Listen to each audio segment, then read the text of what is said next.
Reminder context before we jump in. Up until meeting the Kitsukami, Tarthelemew has been struggling with memory loss. With this fateful encounter, unexpectedly now all of Tarth's memories have returned to him. More than just that though. This theatrical summary of the Kitsukami's prophecy has 3 parts, each representing the past, present, and future. For players that are not Tarth, only the present and future sections would have impacting information for you. As always, timestamps in the comments.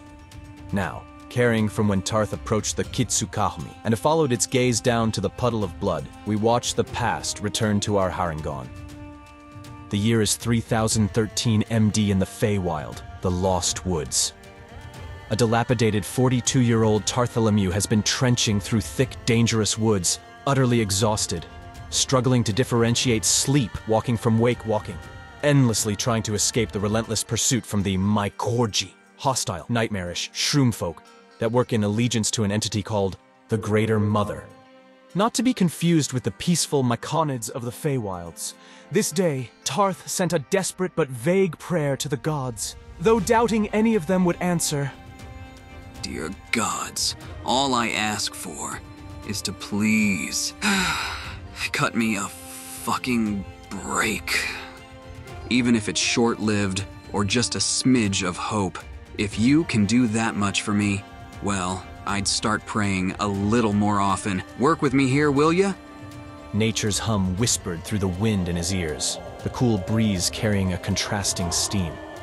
As Tarth let his instincts guide him towards the warmth, he found himself led past a humid screen of fog and arrived at a gorgeous hot spring. Holy smokes, blessings from Sylvania! Thank you! Tarth did not want to lose what might only be a short break from his personal hell. He ran a little distance further to reach a more isolated part of the hot spring, stripped butt naked, and dove right in. The healing heat burned at first from needing to adjust, but then, moments later under the water, it reached his aching bones and tired eyes in a welcome caress from Mother Nature itself. Oh, how blissful hot water feels, especially to those that are inoculated. Rising back to the surface, boyishly squirting a stream of water from his lips as he laughed a bit like a crazed naked man. Manically happy for the first good thing to happen to him, at least since discovering third-wheeler pink fairy dust. But the manic joy was cut short as Tarth turned and embarrassingly noticed that he just crashed on the relaxing soak of an unsuspecting Eladrin woman, presently holding a spell, ready to evaporate this perverted madman straight into fucking oblivion. He immediately averted gaze and covered his eyes. Oh shit, I'm sorry, I didn't even notice you there. I swear I didn't see anything. I'll get out right now, no violence is needed. Silence, do not speak or move. If you mean no harm, stay right where you are. Tarth expertly froze in place, but whispered awkwardly.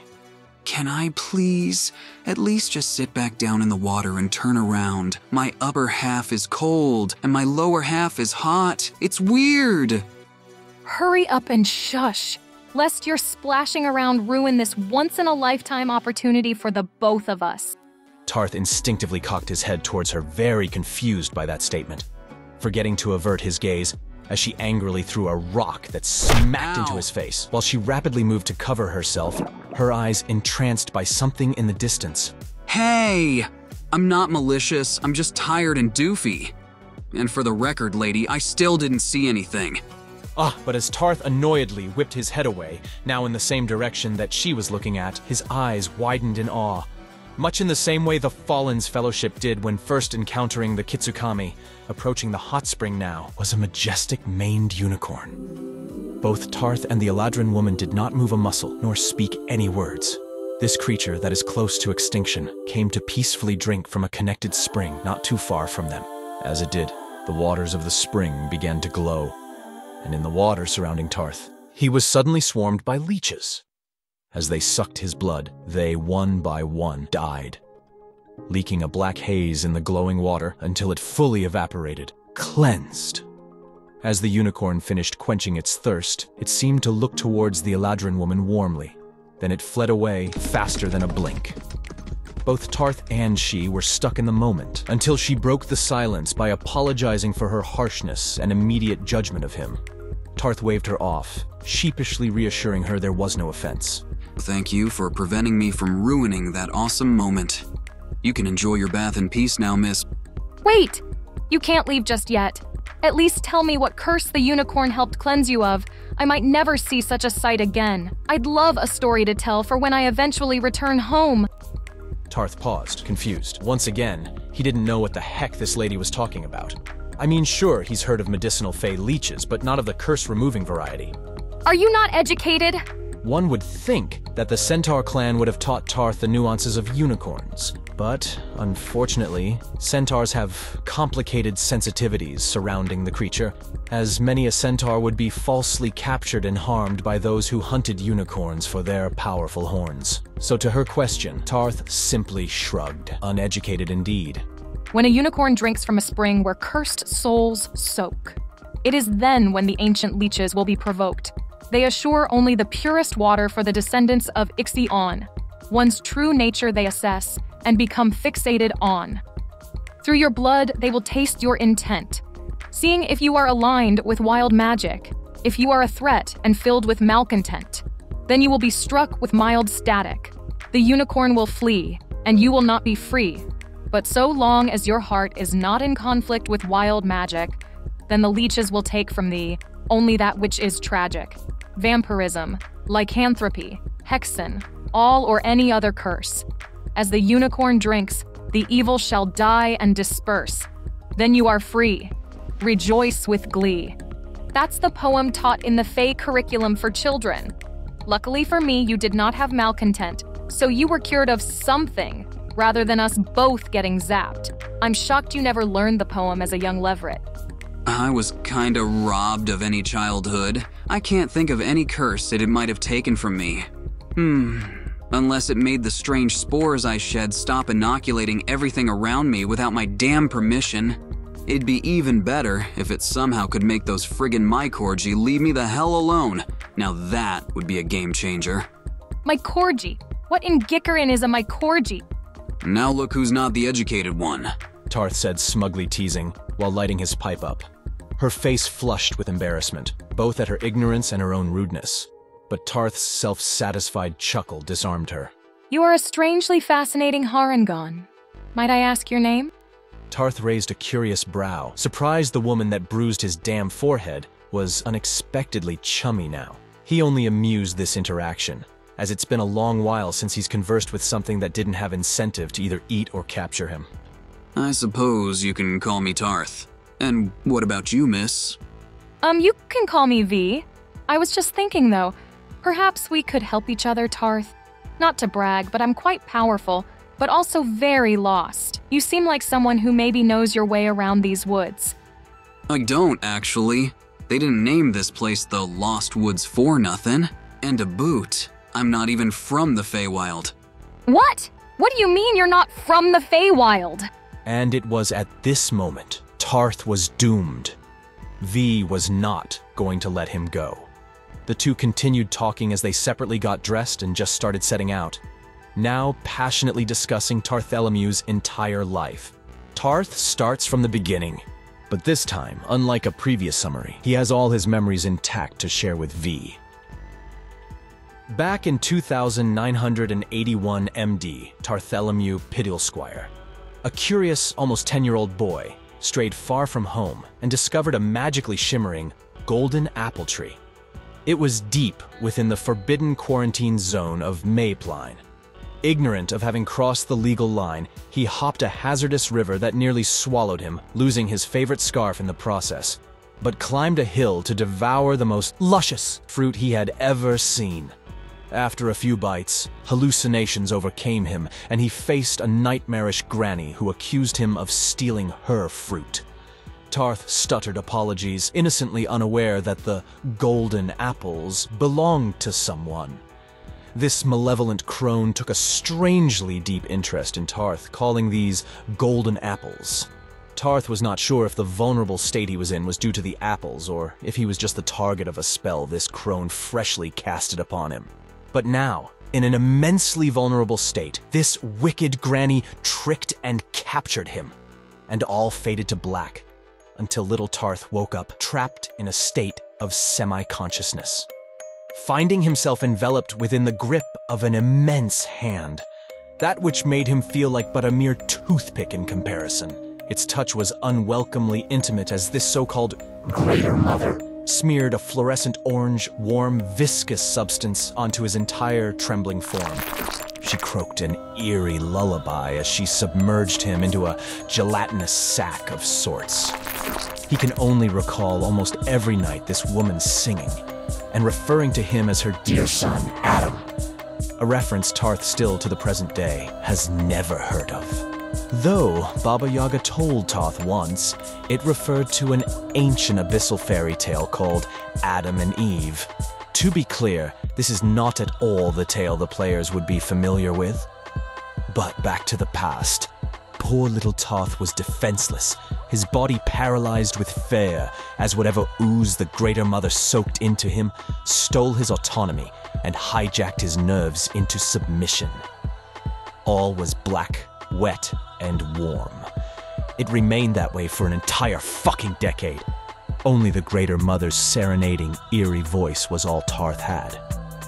While telling this to V, Tarth supposes that entire time he must have been inoculating in the Greater Mother's spores. V shivered at hearing Tarth describe losing so much of his precious young life to such a harrowing ordeal.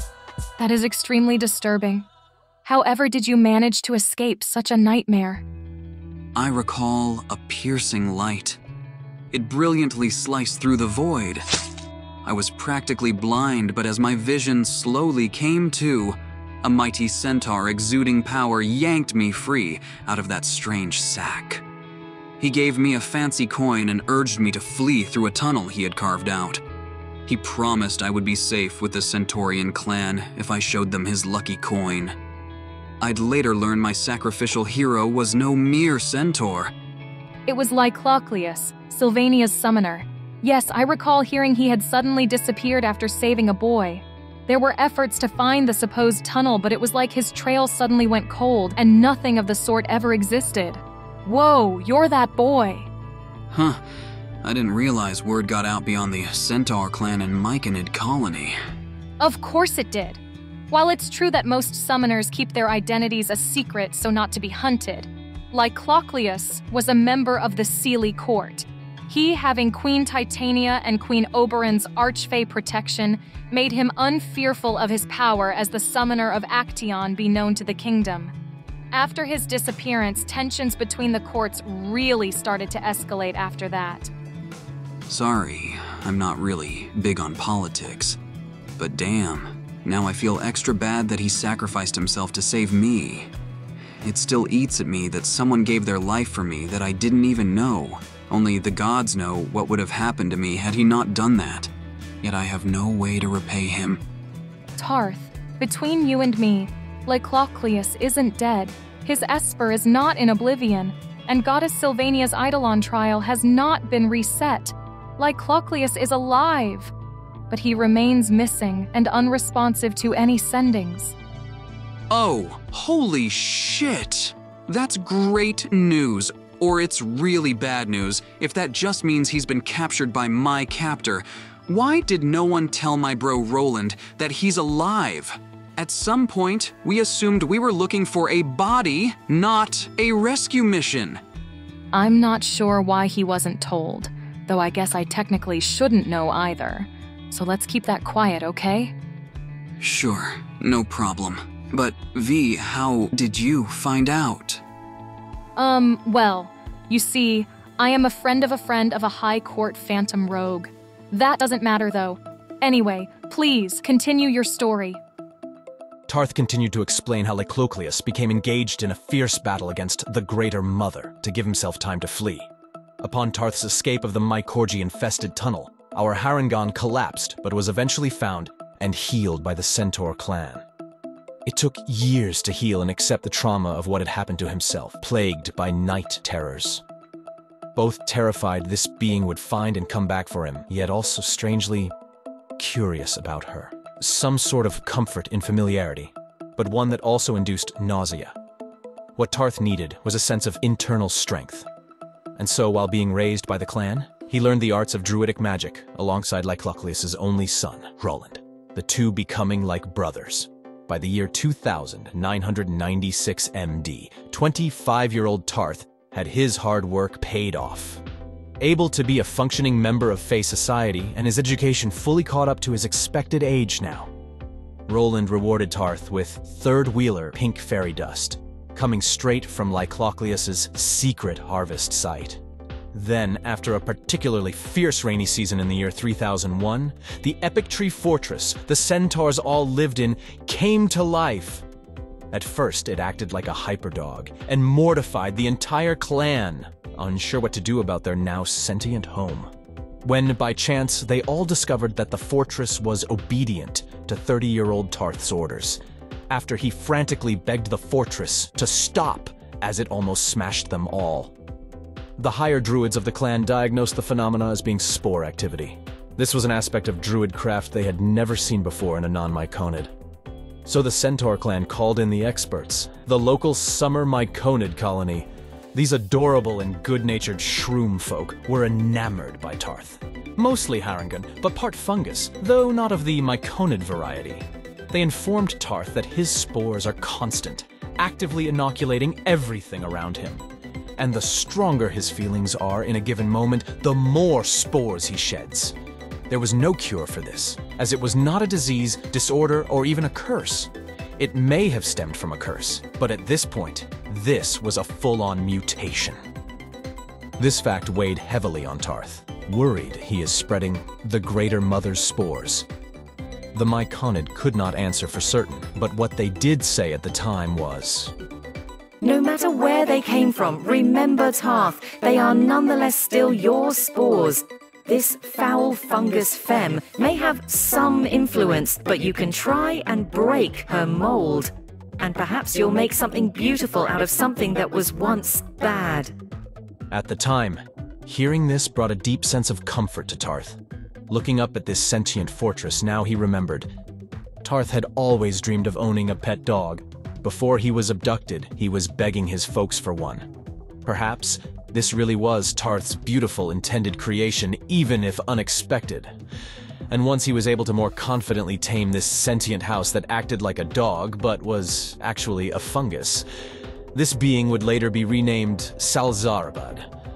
He ended up becoming a beloved and crucial asset to the Centaur clan. After all this time, this strange event occurred, so it seemed obvious to everyone that, clearly, Tarth was still evolving. Before Tarth continued sharing his story, V cut in to ask, A giant house that acts like a dog? That's absolutely adorable. But if you don't mind my asking, just how did you come to find out that your origins were specifically Mycorgi? Well, it's a little bit deductive reasoning. For starters, whenever they pop up and chase me with their razor-sharp appendages, they always call me the child of Mycorgi, and they want me to return to the Greater Mother. I kind of assume she is the Mycorgi Queen or something like that. Plus the prefix Myco being shared between both Mycorgi and Myconid.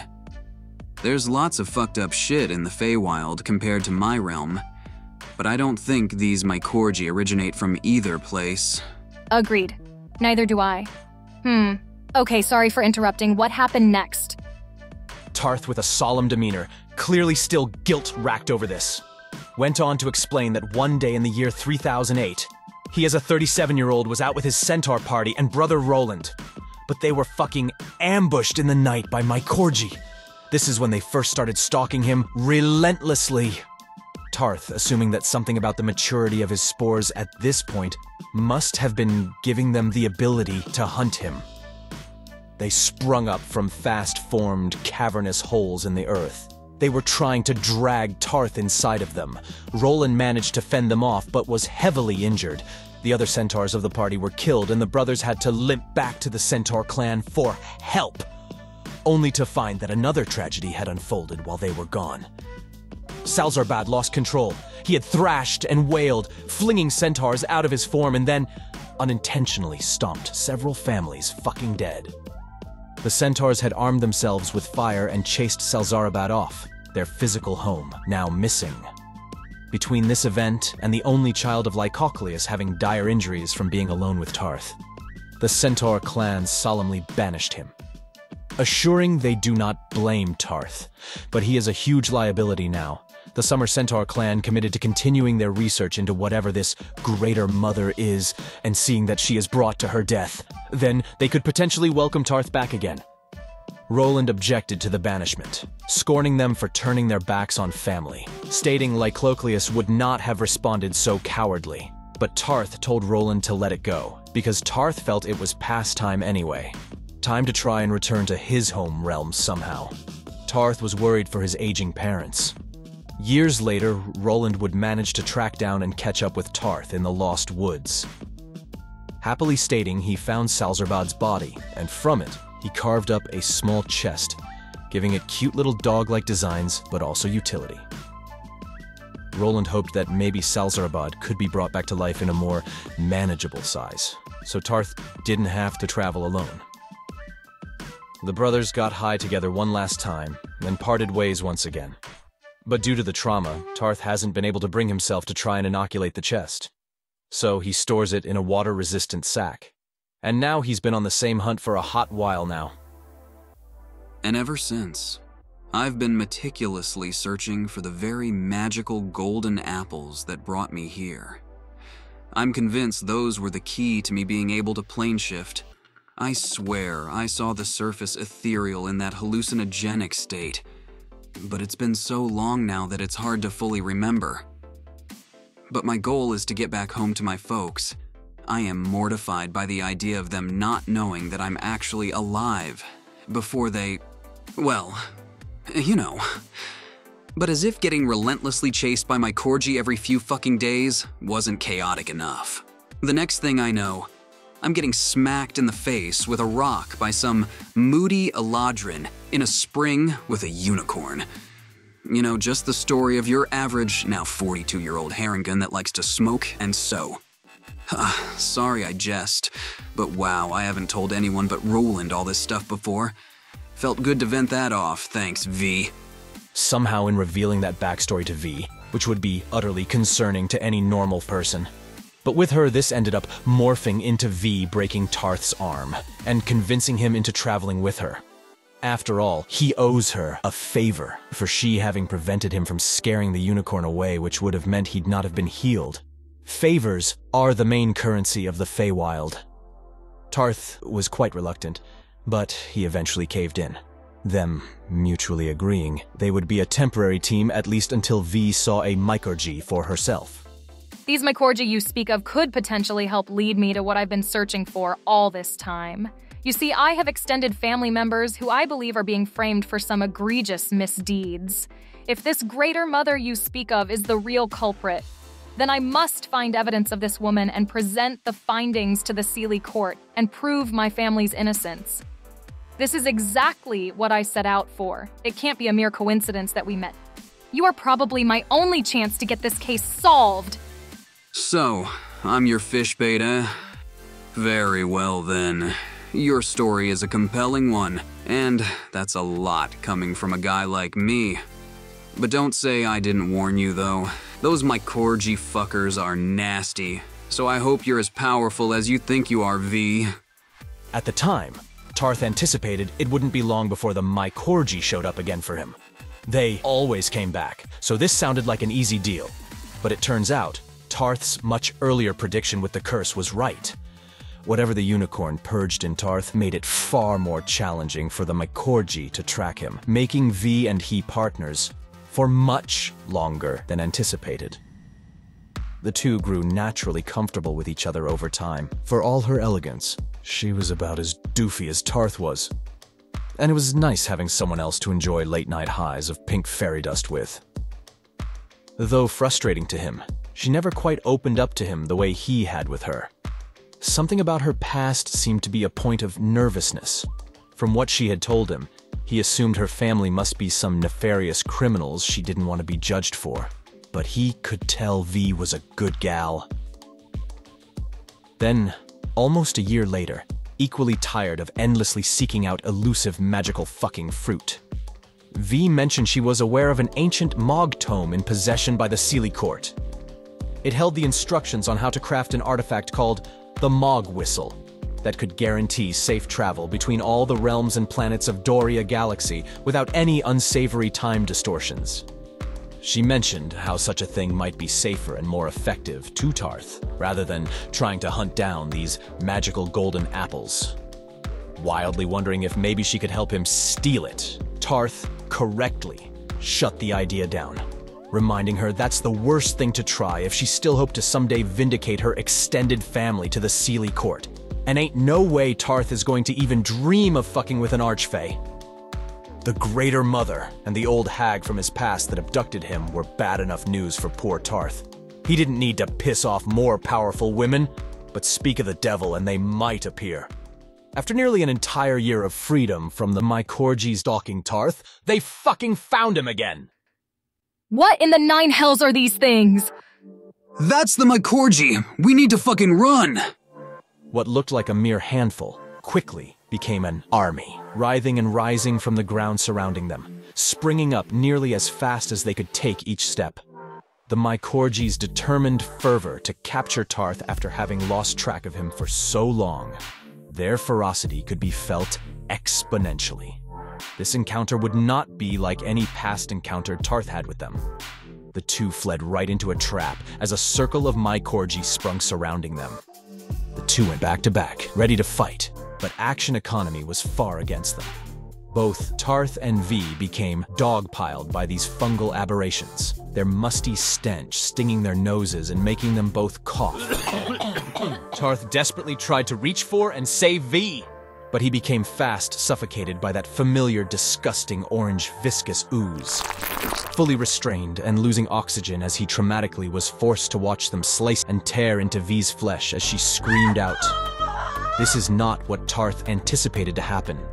He did not know when agreeing to showing V the Mycorgi that they could become so much fucking worse than before. Just what was the fucking limit to this Greater Mother's power? Tarth cried behind the ooze, desperate to save her, but his own vision started to go black, losing consciousness. I really fucked this up.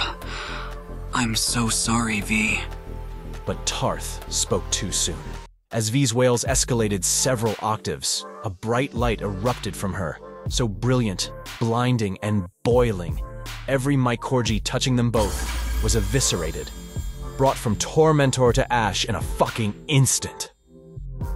The light slowly returned to her holy symbol, bearing the mark of the Harvest Enchanter, Sylvania.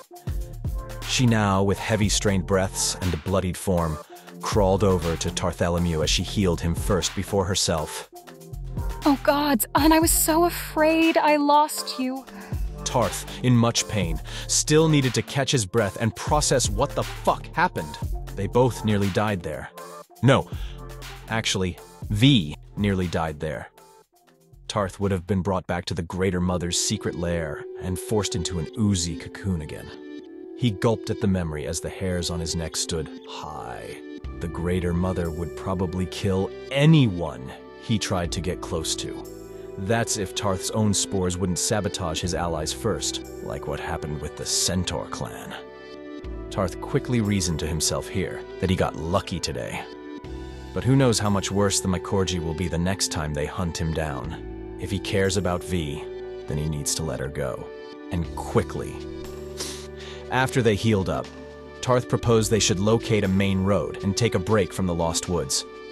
They had been at this for over a year now. It was time for a break. V was extremely hesitant about changing course, but reluctantly agreed. Once the main road was in sight a few weeks later, Tarth stopped and abruptly told V this is where they will part ways, reminding her that he kept his end of the bargain. She saw a Mycorgi, so the deal was done. It was time to go. V responded to this quickly, almost as if she had been anticipating Tarth pulling this very card. And I saved your life back there. Tarth, please don't be ridiculous. I'm not afraid of the Mycorgi. If they come back, it won't happen like that again. We can be better prepared now, right? Please don't make this harder than it needs to be, V. The Mycorgi found me and are far more dangerous than ever before. Clearly, I'm fucked. There's so much I still don't know and don't want to risk learning by finding your corpse. I can't risk hurting any more people around me, and I shouldn't have done it in the first place. I'm sorry I let it get this far. But you can't risk doing this alone either, Tarth. A powerful force, for whatever reason, has its eye on you. If this greater mother wins and there is no one there to stop her, then how do we know that wouldn't cause far more people to get hurt? I highly doubt you're just a cute pet to her. You need to be protected and kept from her at all costs. Tarth wanted to state that if the summoner like Clockleus couldn't surpass against the greater mother, what the fuck chance did he have anyway? Surely V isn't stronger than a summoner. And while her magic back against the Mycorgi was impressive, it was way too fucking close for comfort. What could V possibly do if the Mycorgi queen herself came for them? Probably nothing. But Tarth realized any angle of arguing was going to leave him stuck in a circle with V, and it was getting harder by the moment to tell her no. So he shifted his strategy and resolved himself to shut down her kind efforts right now. Once I finally get back to the Central Commons realm, my life can hopefully go back to normal thanks to the unicorn's blessing. I'm sure that wasn't for nothing, you know? I like to remain optimistic. I'm sorry, V. I care about you. A lot. And because of that fact, you can't change my mind. All my life, people have been making decisions for me, so you're really striking a nerve right now. I am literally more powerful than you. You're breaking one of the most sacred traditions of the Fae. Even if we haven't technically agreed to it yet, you're cutting me short. No. I agree here and now that I do owe you a favor. There, now the law is enacted, so let that remain true. If and when our paths cross again, I'll have to make it up to you. Hopefully by then things are a lot better for the both of us. But personally, I think you're better off going home. I just don't want to see you die, V. This is a decision I've made for myself. I am choosing to go solo. From the bottom of my heart, though, thank you for everything. You are a salt of the earth gal, and truthfully, one of the best people I've ever met. But it's time to say goodbye. V went silent. Tarth extended an arm to offer a parting hug, but she coldly turned and marched off. Tarth now left alone, just as he asked. I guess I had that coming. Sorry, V. You deserve better. And so Tarth turned back to the Lost Woods, and it wasn't too much longer before the Mycorgi dogmatically hunted him down once again.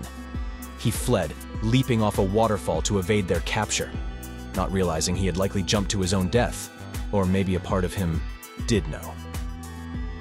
But it's a good thing Harengon tend to take falls easier than other races, as he hit his head a couple times on the way down, and was conveniently caught in a tree, waking up days later with dried blood all over his sorry rabbit form, forgetting how he got there entirely. Traumatic brain injury.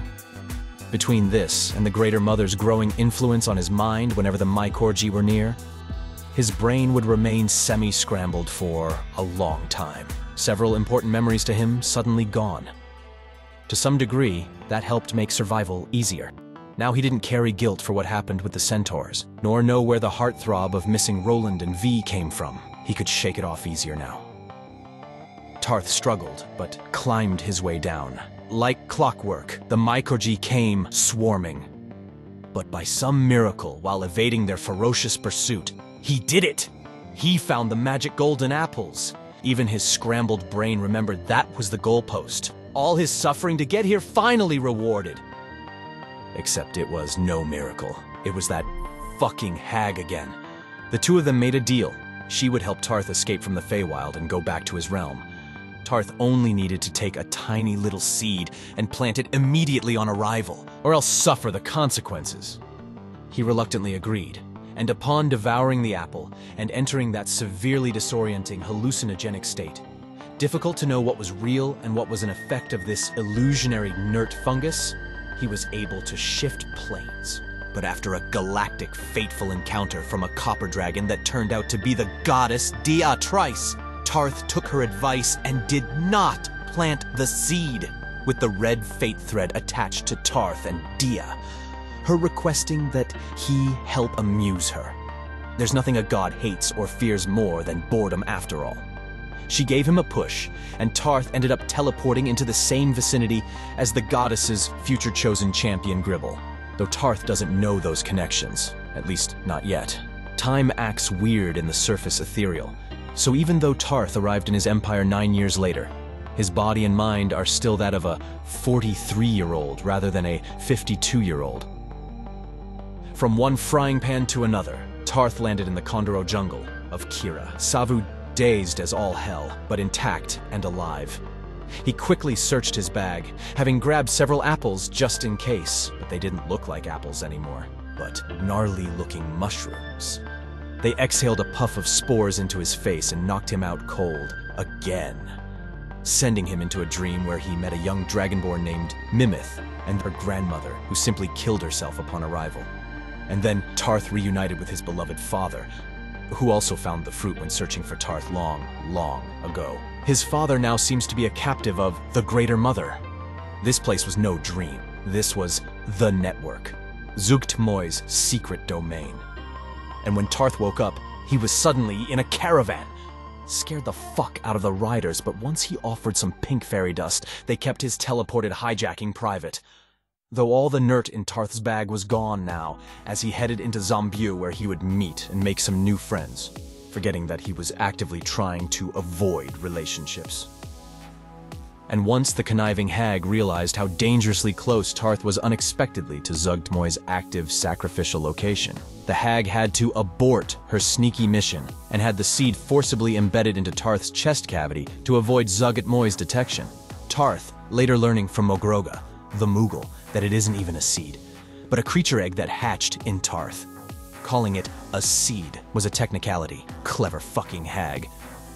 Just before entering the network, after escaping Zombu, Tarth learned this old crone is the legendary evil hag, Baba Yaga. These magical fruit trees he and V relentlessly pursued are not planted in Fae nor the Central Commons realm, but planted within the surface ethereal at points where the boundaries between planes are at their thinnest, making them still visible regardless of which realm one is in.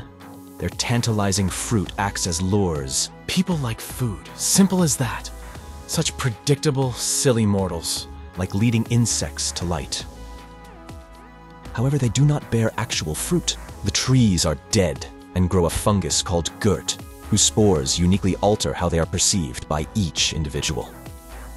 An invention of both Baba Yaga and Zugtmoy's combined genius. And yet, why was Baba Yaga working against Zugtmoy at the same time? What's their deal? But back to what Yaga had shared with Tarth before entering the network. Those whose mitochondria are most compatible with the nert's transformative properties will perceive golden apples. It's quite rare for anyone to be a golden apple perceiver, and it's even rarer to survive the experimentation that comes after a golden apple child enters Yaga's custody. For whatever reason, it is more common amongst Harengon to have compatible mitochondria. Eating this fungus enables plane shifting in a mentally vulnerable state, which Baba Yaga uses to capture suitable specimens for experimentation, while releasing unsuitable ones to live disoriented lives in a foreign subrealm. All to Baba Yaga's immense amusement, of course. Baba Yaga had confessed a bone-chilling fact to Tarth as a sea of corpses came crashing down like wet ragdolls surrounding him in his dream, most of the bodies being Harengon. You're a special boy, Tarthelemew. Out of over 2,000 or so test subjects, you are one of only 2.5-ish people that survived. Congratulations, boy. But who are the other 1.5? I guess that remains to be seen. But now, with Tarthelemew's past out of the way, we return to the present as the first vision cleared from the pool of blood. Tarth now received a message from his dear friend, V, who he now realizes was the Eladrin woman he saw in his dream in Game Session 10. Trapped within the same tree-bound cage Tarth once found himself in. Tarth, I can sense you. Is this an illusion? No, a Kitsukami. Well, I'll be. I guess that makes 2 miraculous creatures to connect us. Thank the gods. V urged Tarth to listen closely, for she did not know how much time they had. She detailed that not long after parting ways with him, she went back to the Lost Woods to seek Tarth out, deciding that she was going to tell him the truth she had been hiding. She never did find him, but what she did find was the very magical fruit they had been hunting for. She, realizing just as Tarth did, this was no miracle, but a fucking trap. Baba Yaga instantly overwhelmed and captured her. I shiver at the thought if Baba Yaga is the one who you met as just a child. And now I regret to inform you, Tarth, that Hag has turned me into one of her hexen. Context. Like devils, hags tend to make deals that have a high risk of unsavory results. You'd think it's common sense not to ever make deals with them. Their power may be miraculous, but the risks are far too high. Regardless, a hag has many methods of getting what they want. They could employ simple illusions, then you don't even know that you're dealing with a fucking hag. And they certainly love to curate scenarios where one is damned if they do and damned if they don't. But then there's the worst of all. Those who fall prey to a hexen. The hag's lower coven of psychic mind slaves that they cruelly farm. Like vampirism and lycanthropy, being turned into a hexen is a curse, one that is equally complicated to remove. There is no worse fate for a humanoid encountering a hag than being turned into one of its hexen, the latter being forced to make more of their cursed kind on behalf of their slaver. Do note that Baba Yaga is the most powerful hag of them all. Unlike vampirism and lycanthropy, you don't need to worry about their saliva or being bitten when it comes to the hexen. That is a curse passed when either a hag or hexen's blood enters an open wound of your own. That is, if you have a uterus. If you don't, congratulations, you're immune to hexenology. The hexen curse is how hags maintain their pseudo-immortality. You see, pregnancy is difficult to maintain for the stress levels a hexen usually carries. Miscarriages would be frequent whenever a hag tries to expand their farm. But when conception is successful, a hexen will always birth a hag, no matter who the paternal contributor is. Likewise, the hag, which controls the mind of a given hexen, can initiate the ritual of reposed rebirth. This only works on mammalian humanoids afflicted with the hexen curse. The hag destroys the esper of the unborn child to slowly transfer their own esper into its remaining essence over the last trimester of the hexen's pregnancy. Only then for the fetus to devour the carrier, hexen from the inside out, in a nightmarish feast called the Hag's Harvest.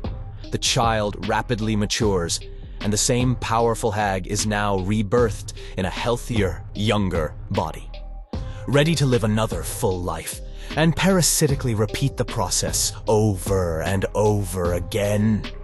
Hags can have an infinite number of hexen, but can only fully possess and control the body of a limited number of their hexen at a single given time. Hags can see through their hexen's eyes to spy at any moment, which often means fully possessing the cursed sufferer is rarely necessary to get them to obey. The hexen are keenly aware of the power differentials between them and their hag mother, doing anything they can to avoid making themselves a target of their boundless cruelty. A hag must always keep their lower coven of hexen in line, lest they rebel. For if an individual hexen successfully slays their hag mother and eats her heart, they can ascend to become the new hag mother and gain control over the remaining lower coven of hexen. Unfortunately, destroying the heart does not free anyone. The hexen will die without a hag mother. The only other way to lift the curse is to die and be resurrected, or have a heart aligned with wild magic and be soaking from where a unicorn drinks. Unless you're one of the archfey queens who has a unicorn crown that can also cure stubborn curses. But with that lesson out of the way, V, now a hexen of Baba Yaga, but still speaking as her own person right now, she has a confession for Tarth. I'm so sorry for not telling you this sooner, but my name is not V.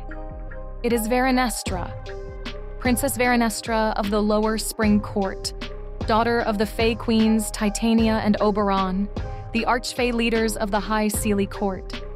The princess goes on to detail that she had ran away from home for quite some time, as the tensions between the Seelie and Unseelie were worsening to the extent she feared the Fey realm coming apart. The Seelie court began suspecting the Unseelie of secretly organizing a coup d'etat, but Princess Suntar of the Lower Autumn Unseelie, Verenestra's dearest half-sister, pleaded with her to believe that she and her mother, Queen Nicknevin, had nothing to do with the strange phenomena going on with the Fae, between missing persons getting trapped in the Common Realm, as well as Common Realm residents getting trapped in the Fae. The rapid disappearance of Harengon like some kind ethnic cleansing, let alone the disappeared summoner, Lyclocleus, or the massive surge of monsters, not of common Fae bestiaries. It would seem the queens were too proud of their highest-ranked powers to suspect anyone else but each other.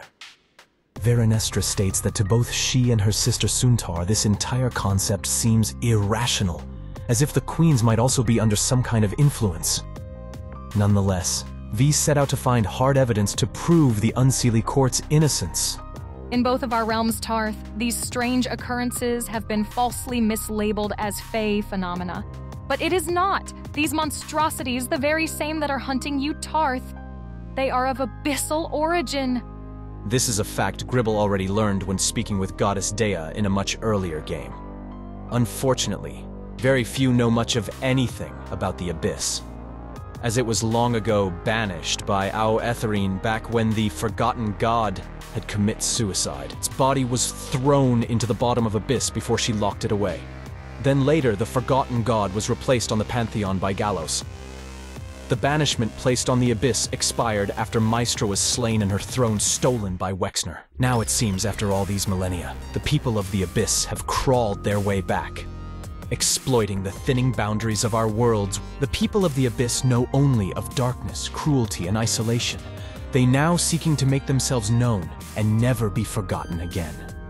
Baba Yaga seems to be working with one of the overlords of the Abyss, the one I believe you have called the Greater Mother. She is Zugtmoy, the Makorji Queen. I am not sure what Zugtmoy has to gain from any of this, or what her personal goals are, as there appears to be much tension and secrets between the two of them. But what I do know of Baba Yaga's plans is despicable. Princess Verenestra goes on to explain that Baba Yaga plans to use Verenestra's body as a political pawn, with the goal of starting a war between the Seelie and Unseelie, blaming the latter for her own disappearance and torment. The plan is to convince the Seelie to open up a bridge between the Central Commons and Feywild, tricking the Seelie court into welcoming the princess and the lost people of the Fey back home. Verenestra is, metaphorically speaking, a ticking time bomb against her own people, now that she is a Hexen under the possession of Yaga. Then, the next phase of the plan is for Emperor Flintstrike of the Waldengrave Empire to be welcomed in as the savior of the princess. He will kindly offer the Seelie court their own military forces to help assure the defeat of the Unseelie.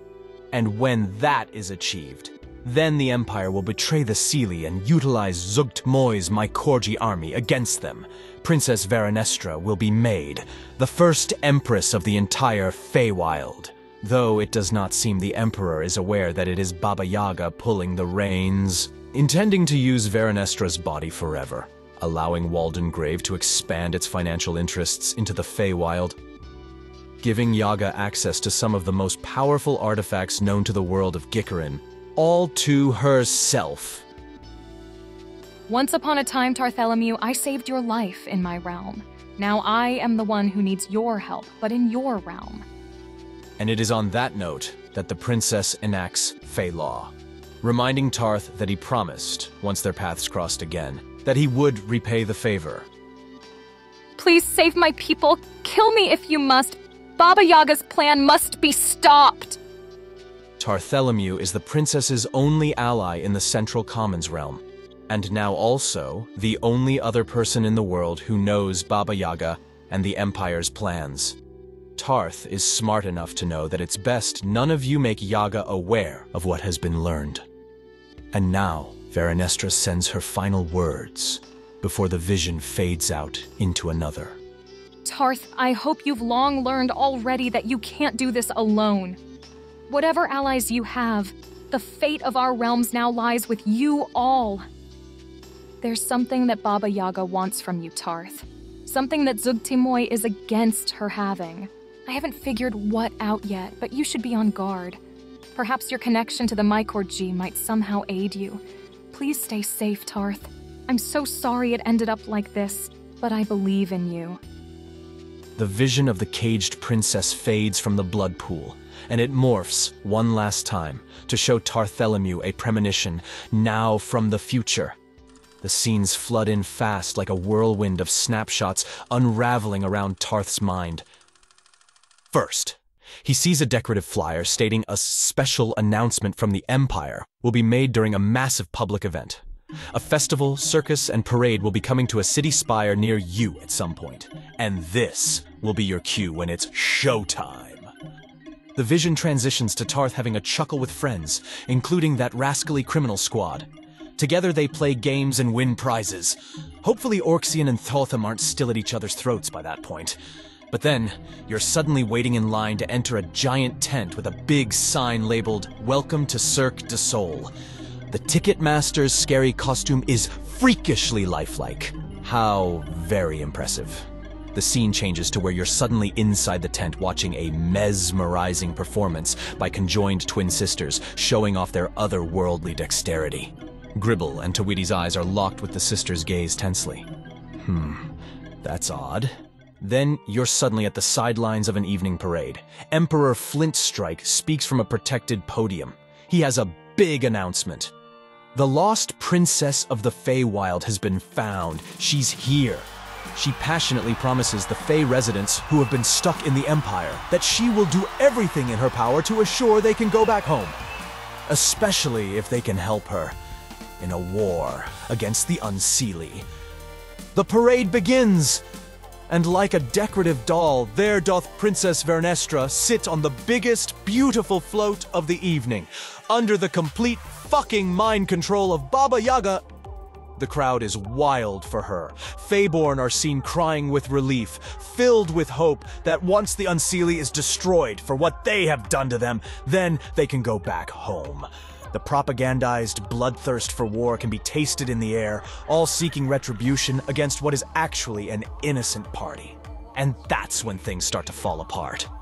The cheers begin to fade, only to crescendo again, but now into screams, as Tarth now sees a surge of his past nemesis pop up from the ground ubiquitously. The Mycorg are in the Empire. People run and flee, scared for their lives. Crowds crashing and crushing against each other. But the Mycorg aren't here for Tarth this time. Baba Yaga, who wears the princess's face, looks fucking pissed. This was not her plan. And suddenly descending onto the parade float is that blue tiefling doctor from Zombu, Acramon Diamante. He readies himself for a fight against the possessed princess. And another appears by his side. A short tiefling lady. She has intense orange, fiery eyes that peek from behind a porcelain doll mask. That tiefling woman somehow locks eyes with Tarth and his allies despite the crazed crowd. Her voice rings in their heads. I need you to believe me. We are on the same side here. This is our only chance. Please, help us. The Waldengrave military charges in to protect the princess, but the Mycorg swarm the military and hold them back. As for the Fallen's Fellowship, what happens next remains to be seen. Now, having witnessed this future premonition, Tarth is reminded of Zugtmoy's words from when he escaped Zombu. How she warned him of the greater evil that we're all up against. Is this vision about that? Or is this only the tip of the damn iceberg? Only time will tell. And that concludes the prophecy of the Kitsukami. The DM didn't expect the turning point of the campaign story to get revealed before it happened, but that's the power of the Kitsukami for you. The gods of my own game worked against my own plans.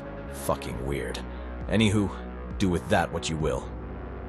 This prophecy now helps clarify a big portion of the papers Tarth and Mimith found within Akramon's garbage bag. Back in Zombu, I know, no one remembers. Its contents are covered at the start of Game Summary 7.2, which is where we learned Acrimon and Lux are connected, but to what extent still remains to be learned.